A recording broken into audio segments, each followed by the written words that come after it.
Okay, so I took this and it has a crack in it. There goes my dog.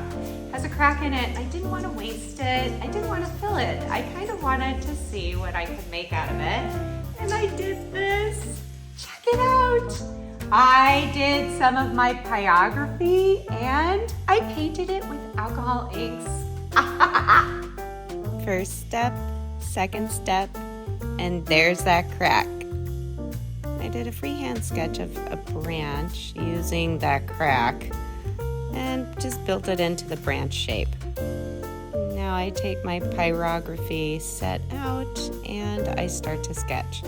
Always remember that when you're working with such a hot tool, take safety precautions. I am highly aware of my fingers and the placement near this hot tool. I find it helpful to use my little cake spinner table. It always helps me adjust easily without having to struggle with my actual subject. In my freehand sketch, it's just a light sketch, no real details are in there. And as I'm burning the wood, I do my first and second go through with more of the outline. I want to see how it is and how I feel about the different burn marks in their depth and darkness before I really get into my shading.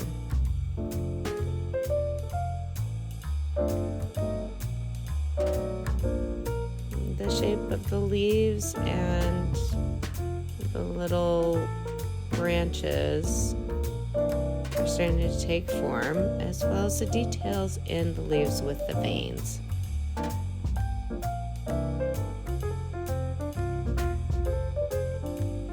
I'm starting to build some ideas of where I want my shading, and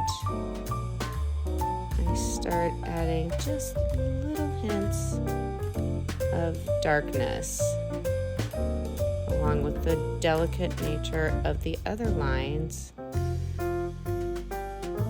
When you're using your pyrography set, you'll see that the nibs, sometimes you need to press more heavily, other times more delicately, in order to get the depth and darkness of either your initial sketch or even of the shading. It is fun when you know where you want a dark place, because pushing that nib into the wood is very gratifying, I have to say. And also just those delicate lines, which are a little tricky, but if you are patient with it, you will figure out how much strength to put into the pressure. Obviously the delicate lines, I'm not putting in very much pressure, but with those really nice contrasting edges, I like to push it in there and get a little bit of smoke at times, as you can see. For this branch, I am taking the edges off into the external bark, just so that my subject and my burning is really part of the whole round piece. Sometimes I contain my subject within that natural framework. Today I'm bringing it past it because I'm drawing a branch on wood, and that just feels right for me.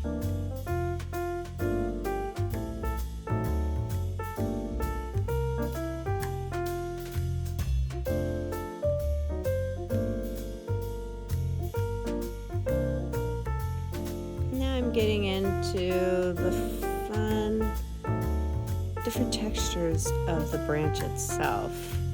And I follow the grain that I imagine this branch to have, which slightly tips off to the right as we get to the bulk of the branch. But toward the edge where I am over here, I'm going to make some of those lines at a different angle.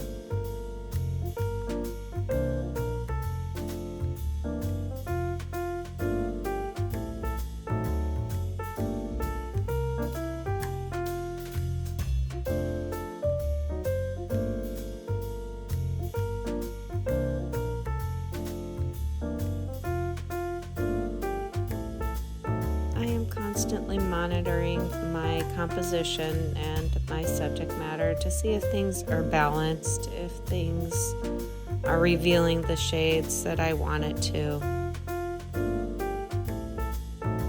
Going back in there to give some details, especially on the outer shape.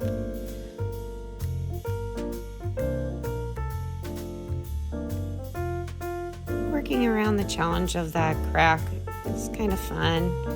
I liked it, and making sure that I incorporated it into my branch was a neat thing for me to be able to do. I did consider using a wood glue, and if you came across this problem, you could do that as well. I kind of like that I rose to the challenge and I have evidence of it. A little battle scar. And I'm pretty satisfied. It's fun for me to see where I did the shading, where it's heavy, and in contrast with those delicate little lines. I was really happy about the way this one turned out. The natural wood to a tree branch is such a neat translation, and I was really curious about adding some color to it, so I jumped on to alcohol inks and tried it for the first time. I have another video of big pieces of wood, but I've never delicately painted with alcohol inks in something like this. I really wanted to see if I could bring some winter highlights to this branch, and I decided to pull gold metallic ink, silver, and pearl white. You can see I'm using a fine paintbrush so that I can stay within the boundaries of my burn. I start out with my silver because I want it to be a hint of winter and frost, so I want that to be my dominant color. And I am putting it around, but not in a solid fashion. I'm putting in a couple extra layers where I want extra glistening and leaving it light in other areas. I have squeezed my alcohol inks into my little paint tray.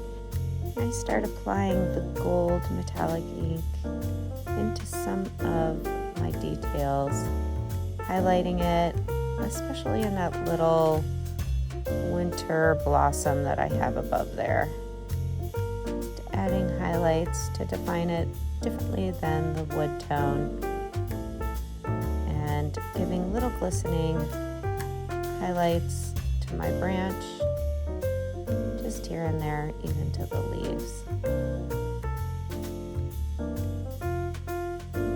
going to take a bit of the white pearl and give it a little touch here and there as well. As you can see, I'm back to the gold, so I do bounce around between my alcohol inks to see what I like in terms of my balance of color in my composition.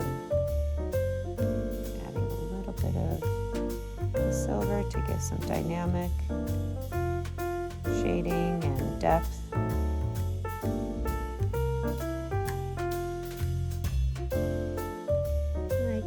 See this final picture, and I'm constantly, as I do with each of them, evaluating my composition at whole, adding just a few highlights, and I like the idea of this being a winter glistening branch. First frost, first dusting of snow. Thrilled that these alcohol inks are doing what I hoped they would do. I had a blob, and so I dabbed it with that Q-tip. It's fun to burn wood and paint wood. Now I'm finished.